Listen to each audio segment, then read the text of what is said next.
Saját autójával hozta az adományokat a szülészeti klinikára a Tündér Pak Alapítvány vezetője, az autó csomagtartója dugig lett csomagokkal. 3 szoktatós fotel, 2 mosógép, akkor hoztunk babatakarókat, popsütőrről.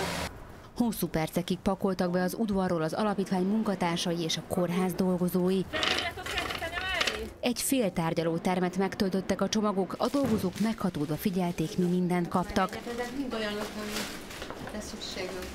A Tündér Pak Alapítvány és a Baba Genetika Egyesület eredetileg azért kezdett gyűjtésbe, mert Reinhard Csomós Beatrix megkereste őket. Ő így szülte meg kisfiát, a most 11 hónapos Benyamint, és máig kapcsolatban van azokkal az anyukákkal, akik akkor szintén így szültek.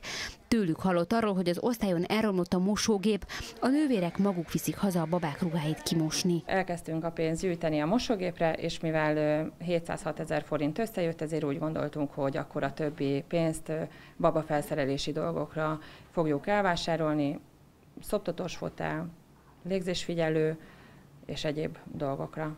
Tejmelegítőt, mikrót, vízforralót és lázmérőket is vettek, egy üzletember pedig felajánlott még egy mosógépet. Hát használják egészséggel. Ja igen, és a jövő héten fogok még hozni 100 liter mosószert és öblítőt. A gyűjtést kezdeményező édesanyja azt mondta, nem gondolta volna, hogy ekkora mozgalmat indít el. Elmondhatatlan érzés, és rendkívül hálás vagyok az anyukáknak, meg a felajánlóknak, akik ezt összehozták, hogy sikerült ezt megvalósítani.